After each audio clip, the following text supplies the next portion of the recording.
dominated the 1962 general elections for the third consecutive time. However, Lohia was unfazed by the losses. Lohia was never cynical. That's why nobody will tell you this, but I think the two great contributions of Lohia was two pamphlets he wrote before he died. One he called Nirashi Ke Kartavya. The other he called Socialism in 100 years. Because we have cheated ourselves by making some changes that we have brought socialism. Soviet land is a good example of a big cheat. They didn't bring socialism at all. And then Mao, we think, brought socialism. No. And we think that Indira Gandhi brought some socialism. And Nehru brought some socialism. But this is not socialism. And by thinking this is socialism, you have killed socialism. So Lohia said, socialism in 100 years. We need 100 years of maturing. So he believed in history as a maturing process. And the other is Nirasha Ke Kartavya. And if you think socialism will come in only 100 years, how will you get enthusiastic about politics? Because you need immediate power. So he said, Nirasha Ke Kartavya. One should be able to talk about one's ideas without hoping that you will win.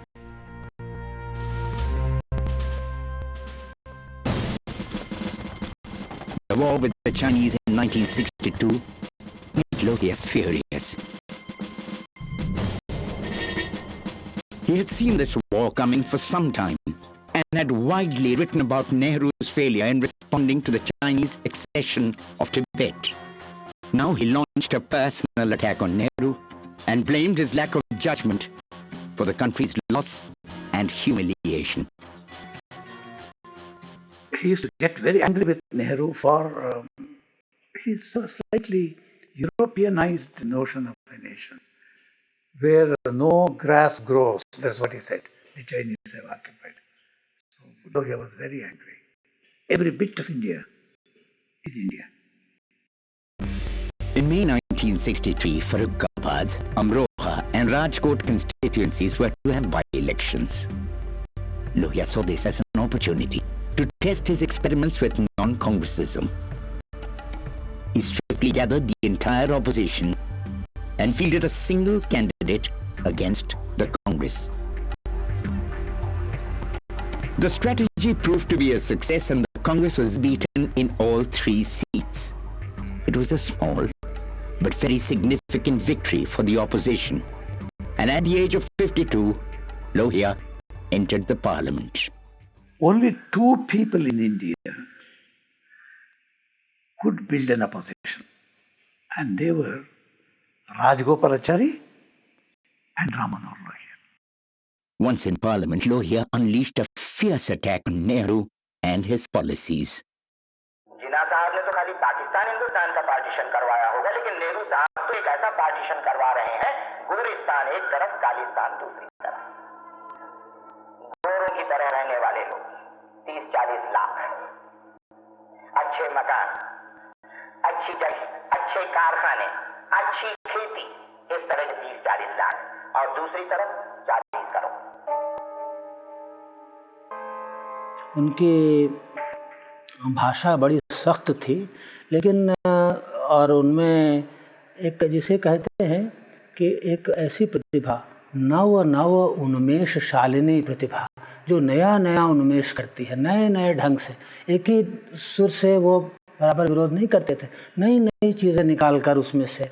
कभी उनके खर्च पर उन्होंने कहा कि इनके दौरे पर एक दिन में 25,000 रुपया खर्च होता है, तो सारा उसका हिसाब लगाया कि अब आजकल तो 25,000 रुपया कुछ नहीं होता, लेकिन मिस्टर नेहरू के दौरे पर 25,000 रुपये एक दिन का खर्चा, और उसका सारा हिसाब लगाना, और उनके ये चूड़ीदार पैजामा और शेरवानी का मजाक करना, और ये कहना कि ये कोई इस तरह का, ये तो तबलचियों का की पोशाक है। The Teen Ana debate made the headlines for days. गरीब आदमी की जो जो 60 सैकड़ा आबादी है उसकी रोज़ की आमदनी 3 आना है। नेहरू साहब ने प्रति व्यक्ति आय का हिसाब लगा के कहा कि नहीं, ये तो इनका हिसाब गलत है, ये 15 आना है। तो उन्होंने कहा कि इस पर बहस हो जाए, और अगर मेरा आंकड़ा झूठा हो तो मैं इस्तीफ़ा दे दूं, और आपका आंकड़ा झूठा हो तो आप इस्तीफ़ा दे दो। उन्होंने कहा कि मैंने जल्दी से, वो अर्थशास्त्र के ही PhD थे, तो जल्दी हिसाब लगाया कि ये 15 आना कहाँ से कह रहे हैं। तो मैंने देखा कि ये पर कैपिटा इनकम, प्रति व्यक्ति आय कह रहे हैं, और मैं कह रहा था कि आबादी के जो निचले 60 सैकड़ा हैं उनकी आमदनी और खर्च 3 आना। Lohiya's obsessive criticism of Nehru began to be perceived as if coming from some deep personal scar, but it did nothing to slow him down. One of the reasons why Lohia opposes Nehru on various fronts is because he was representing that Congress monopoly over political power as the Prime Minister of India. Therefore, to take on the Prime Minister, Jawaharlal Nehru, a leader like Jawaharlal Nehru, was an essential part of Lohiya's political strategy. But Nehru, by and large, remains silent on his criticisms because he was a Democrat and he didn't want to give more importance to Lohiya's way of thinking. That was his way of trying to negate Lohiya's increasing role in Indian politics. I asked him a question, why are you so bitter about Nehru? He said, there's no personal bitterness. He said, when once I am sure that that family will not rule India, I have many good things to say about Nehru.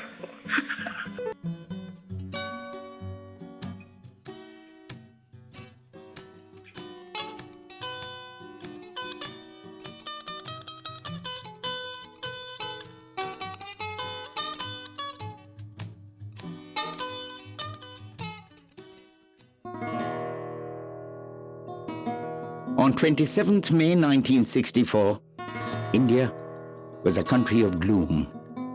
It was the day Nehru died. That day, Lohia was in Mississippi, USA. When he heard about Nehru's death, he forcefully entered a whites-only cafe in Mississippi and shouted slogans to protest against racial discrimination. He was arrested, but soon freed by the US government once they found out his identity. An apology to him and to the Indian people was tendered by the US government. It was Lohiya's way of paying homage to Nehru, his hated opponent and once his mentor. जब उनका ये सब blood pressure वगैरह बढ़ने लगता था और परेशानी होती थी, तो एक बार वो कलकत्ते में बालकृष्ण जी के घर में थे और उन्होंने पूछा कि देखो बालकृष्ण, मान लो कि ये बढ़ा और ठीक नहीं हुआ और लकवा लग गया, मेरी सबसे अच्छी देखभाल कहाँ होगी? तो जो लोग वहाँ थे उन्होंने कहा कि साहब जाहिर है ये आपका घर है बालकृष्ण जी का, ये मार्बल हाउस, यहाँ आपकी देखभाल होगी। हाँ वो तो होगी। फिर नहीं और बताओ दूसरा। तो फिर लोगों ने हैदराबाद में बद्री विशाल जी के घर का जिक्र किया। हाँ वो भी ठीक है, वो बराबर, लेकिन और बताओ। तो किसी ने कहा कि काशी विद्यापीठ भी आपका घर है, वहाँ आप जाएंगे तो वहाँ भी आपकी फिक्र होगी। उन्होंने कहा कि हाँ ये भी ठीक है, इसमें कोई गलत बात नहीं है। लेकिन जानते हो कि मेरी सबसे ज़्यादा जिन दिनों इतना प्रखरतम जैसे विरोध था, उन दिनों की मैं बात बता रहा हूँ। उन्होंने कहा कि जानते हो कि मेरी सबसे अच्छी फिक्र अभी भी कहाँ होगी? तो उन्होंने कहा कि आप बताइए, आप जानते। तो उन्होंने कहा कि वो नेहरू पंडित के घर में होगी, वहाँ मेरी सबसे अच्छी तरह से देखभाल अभी भी हो। लोगों को तो जैसे समझ में नहीं आके क्या कह रहे हैं।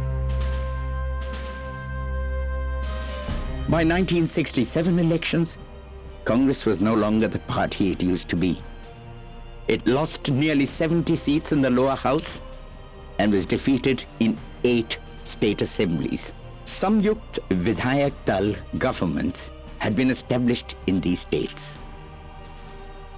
Lohiya's long struggle for non-Congressism had now got momentum, and finally the Indian democracy was beginning to see an active opposition. If you ask me, who are the people who brought new faces into politics?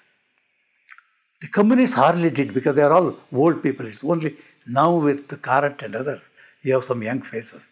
Otherwise, the average age was 70 or 75.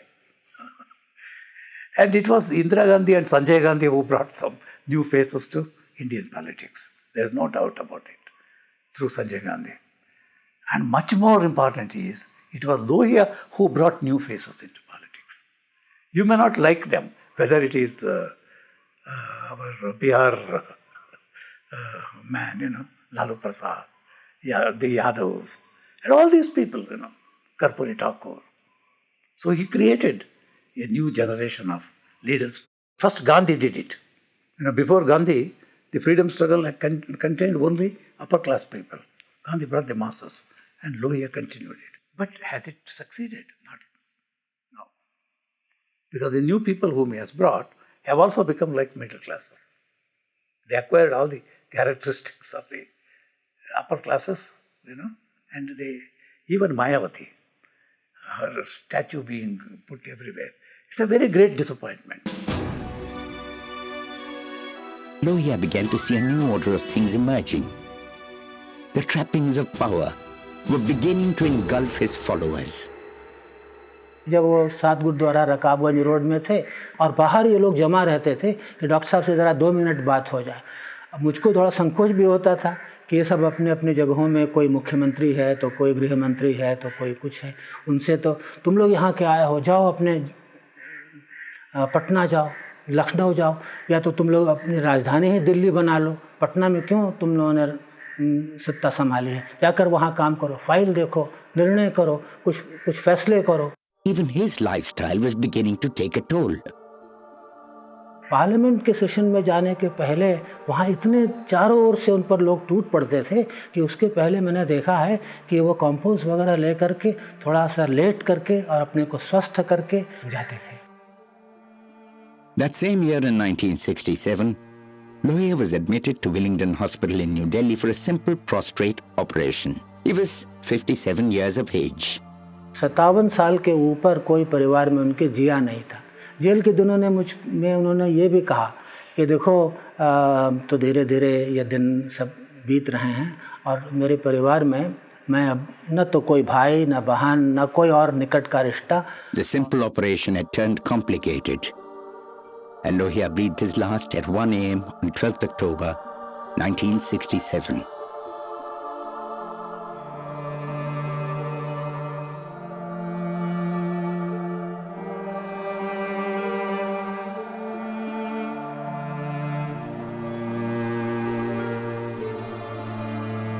It was a sudden end for the man who Gandhi had once described as the bravest and simplest soul he had known.